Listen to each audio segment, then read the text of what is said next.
Hi, everyone. I hope your last week has been safe and active and productive. I've heard some great things about you all from your teachers. In this week's video, I'm going to share with you 10 things that require zero talent that you can do to be successful, whether that be successful in school or sports or as you begin your careers. Each year of your life, especially your young life, you are going to start something new, something that you have no experience in. And these 10 things will help you be successful. Disclaimer, I did not write these. I found them online a while back. I saved them to my phone. I have them posted on the wall at my desk in school. And they are something that I live by and that I wanted to share with you so you can be successful. So number one is being on time. Being on time. This is a huge one. I always say that if you're 15 minutes early, then you're on time. And if you're on time, then you're late. If class starts at 8 and you walk through the door at 8, technically you aren't late because you're there, but you aren't mentally prepared to be successful. Say breakfast starts at 7:45 and I walk in the door at 7:45. I'm not doing my job because then I still have to go to my office, put down my coat. So I am in the building, but I'm not there to be successful if I'm there at 7:45.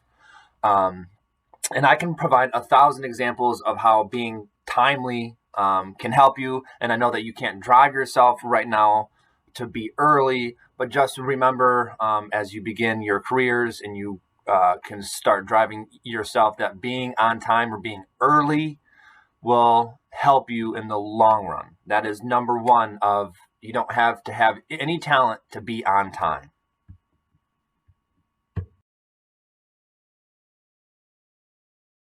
Okay, I combined number 2 and 3 because I think that they go hand in hand. Your work ethic and your effort. So your work ethic is your internal motivation to work hard because you know that the outcome is going to be positive. Your desire to put in the work shows your ability to help yourself, your class, your teammates, whoever it may be that you are planning on doing the work to get your positive outcome. Giving your effort shows that you are there to be successful and not to be lazy. Laziness does not get you a good grade, does not get you that raise you've been working for, or not if you're lazy, and will not get you a job. Work ethic and your effort are essential throughout your life. Make sure you're working hard. Number 4, your body language, how you compose yourself. Your body speaks words, if that makes sense. When you walk into your first job interview, all dressed up, and then you sit back and you're slouching and you got your head down, it obviously shows that you don't care about the job, you don't care about the interview or the people in there, and you most likely won't get the job. In class, if you got your hood up, you're laying down, you're taking a nap, it obviously shows that you aren't into the content. Remember to stand tall, walk tall, sit tall, be proud of who you are, and show your worth through the way that you carry yourself.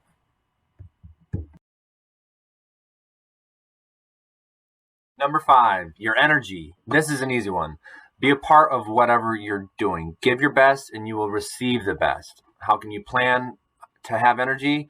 Get some sleep the night before. I should add that to number 11 because that takes zero talent either. Just sleep. Anyways, your energy shows that you are there to be a part of whatever you're doing, and that's huge. Number 6, your attitude. This is also an easy one. A poor attitudes are likely to get poor responses. There's a lot of external factors or things that happen at home, things that happen that you can't control, and that's an important thing to remember. The things that you can and that you can't control. You can control your attitude towards things like today. It's rainy, it's cold. I don't want to go for a run. I don't really want to be productive. But I can't control the weather, so that's not fair for me to have a bad day just because it's raining out. But remember, you can control your attitude and you can have a good day with the right mindset. Number 7 is passion. I want you to take a moment to think about what you're passionate about. What do you enjoy doing? What do you enjoy practicing? What do you enjoy putting in the work towards to be better at. That passion. Use that same passion in your work, and you will no doubt get better. People and yourself will recognize the hard work that you put in with that passion, and that will ultimately bring yourself success. Okay, number 8 is being coachable. Now, a coach does not have to do anything with sports. A quick history lesson before I start this one is the word coach derives from an old Western stagecoach, so the horse and carriage, the carriage part. These coaches, pulled by horses, brought people from where they were to where they wanted to be. With that definition, a coach is your teacher. It can be your boss. It can be your athletic coach.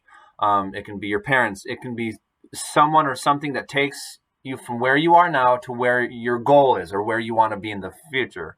And one thing that coaches provide you is constructive criticism, which is what you're doing wrong and how you can improve. And sometimes it doesn't feel good to be told what you're doing wrong, but instead of getting upset about that, use that as an opportunity to grow, as an opportunity to improve. Be coachable. Okay, number 9, hang in there, we're almost done. Number 9 is doing extra. Now, doing extra is not the same thing as, Mr. Armstrong, you do too much. It's not like that.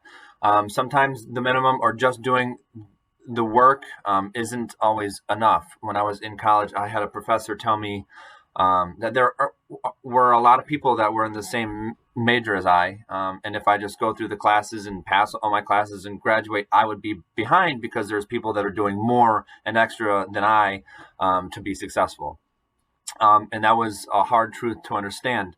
So be the one who does the most because you are the one that deserves the best. All right, last one, number 10 is being prepared. The last one that takes zero talent. And it can be as easy as going to class prepared with a paper and a pencil or going to your interview with resumes. But it doesn't have to be being prepared with physical objects. It can be mentally prepared. You are at school mentally prepared to learn. You are at your interview mentally prepared to answer questions. Being prepared is just as important as all of the rest of them. And these were 10 very simple things that require zero talent. You don't need to practice to show your passion or your attitude and to be prepared. I hope that you enjoyed this, and please reach out if you have any questions, comments, or concerns. Remember that you control your own success, and it's a great day to be a Husky.